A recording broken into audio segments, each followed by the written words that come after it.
So in case you missed it, the Green Lantern characters that will be in the upcoming TV show Lanterns based within the DCU have finally been revealed. And as a Green Lantern fanboy, I have been dying to talk about this because I have been keeping up with all of the drama. Every last little drop I have been up to date with, I have been watching online, and now that we have such a big piece of the puzzle kind of in place, I finally feel like I can talk about this. I can share my thoughts on everything that's surrounding it. And I've really only got one big concern about this casting, and that's it hasn't relaxed my nerves on whether or not this is going to be a good show or not. Yes, it has an amazing showrunner and producer, and it even has a legendary comic book writer who's gone on and proved his worth in the comic books, all of which are attached to this project. Meaning they're throwing everything they can to make this a good show. However, that does not mean that they're going to do a good job of representing what the comic books are like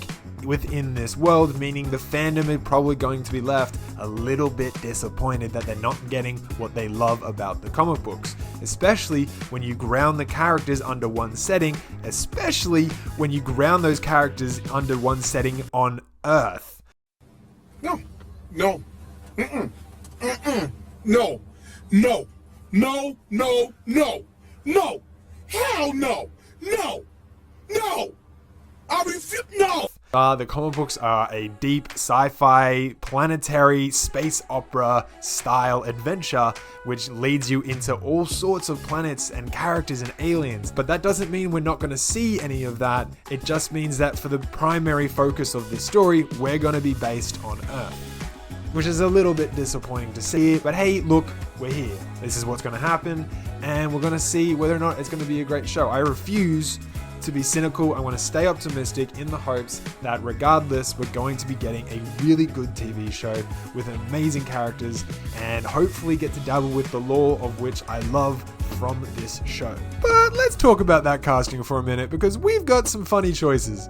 We've got some odd choices, we've got some unforeseen choices, and we've even got some really big, genuine controversy surrounding some of the other choices as well. So we have Hal Jordan, Guy Gardner, and Jon Stewart, and their respective casting actors, which is of course Nathan Fillion, Kyle Chandler, and Aaron Pierre. And to kick things off with Nathan Fillion, I think this is a really odd choice, right? Because Nathan Fillion has had such a long tie with Hal Jordan, and if you're gonna go for an older Hal Jordan character, I don't see why you couldn't have given Guy Gardner that role. But it was all there for the taking, and you kind of chose to not use him when he was right there and he knows the character so well and he's performed the character so well. I just think that's an odd pick. That being said, I think him as Guy Gardner is going to be a fun ride. I think he's going to deliver a funny ass performance. I think we're going to be getting a really good take on Guy Gardner, one that is genuine to the core of the character in the comic books and is going to reflect the nature of the world that it is currently at in the DC universe.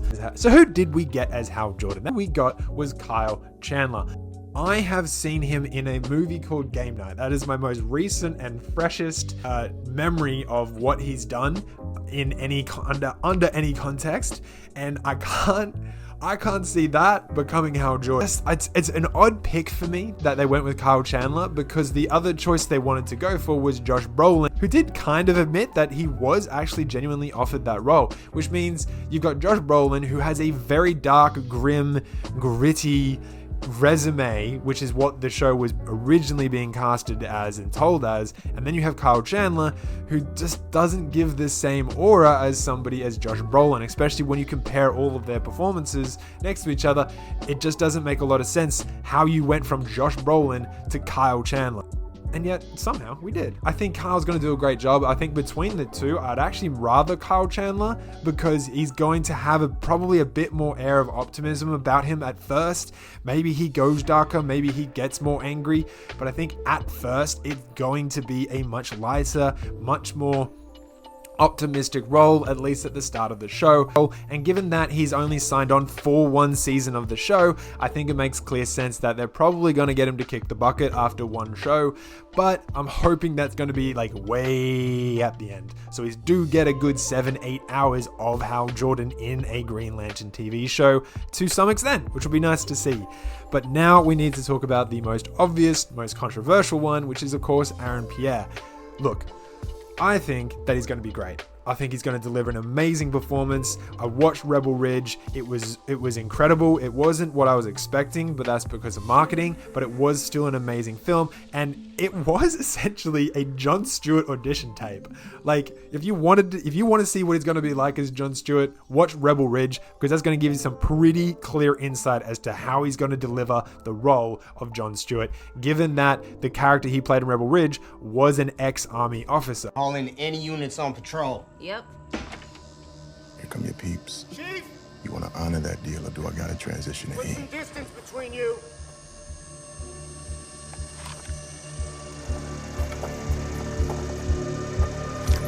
Let's not do that. We're going to get a good characterization, and he's probably going to be my standout performance out of all three. Yes, I'm already predicting that this far along in the journey, he's going to be the guy that stands out the most.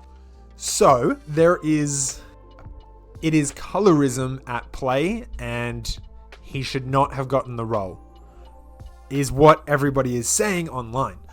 This issue of colorism is one that is a continual pattern that happens in Hollywood. There have been a number of actors who have gone on to admit that because they are a lighter tone of black, that they have gotten more success in their career than somebody who has a darker complexion. And this kind of continues that issue at play. The Green Lantern character Jon Stewart was originally depicted as a much darker tone simply because a big part of why they created his character to be so dark was because there wasn't enough representation of people of that dark in tone and complexion. So as I said before, I am not the one that's being misrepresented. I am not in the minority when it comes to this sort of discussion. So I don't really feel like I have a voice to state whether or not this was the right thing or not. But what I can say, and what I do believe, is that Pierre has done an amazing job in the movie Rebel Ridge, which I watched, and I think he's going to deliver one of the best performances of Jon Stewart that anyone's ever gotten or seen, and we're going to see a lot more of him as well, which means he's got a lot of time to prove his worth, and I'm so looking forward to seeing him shine and do great and be the light that burns brightest in the darkest of nights. He's got the acting chops, he's got the body shape, he's got the age, he's got the look, he's got all of it. So yes, despite a lot of the controversy that surrounds pretty much all of the cast. So I was thinking, what if we just walk away? Well, now you're starting to talk. What if I was like, nah. And I think we're going to be in for a really good show. I think we're going to be in for some terrific performances. I think everyone's going to bring their A game to this. And so I think as a Green Lantern fandom, we can be a bit more optimistic. We can be a bit more confident in knowing the fact we're going to be getting a really great performance for all of our favorite characters within the Green Lantern Corps. But look, really, if you're going to make a Green Lantern show, then we need to see some alien Green Lanterns. I'm talking Salak, I'm talking Killer, I'm talking Liara, I'm talking Mogo, maybe? And I'm definitely talking Tomari. I want to see my fish boy. Alright, bring me that fish boy. You know what? In fact, get Jeffrey Rush back on the phone. Get that Manta voice. That one was perfect casting through and bloody through. Just give me more alien Green Lanterns. That's really what I want. At the end of the day, that's what's going to make this feel like a Green Lantern show more than anything else, is that we see aliens. I'll catch you nutters next time. Alright, peace.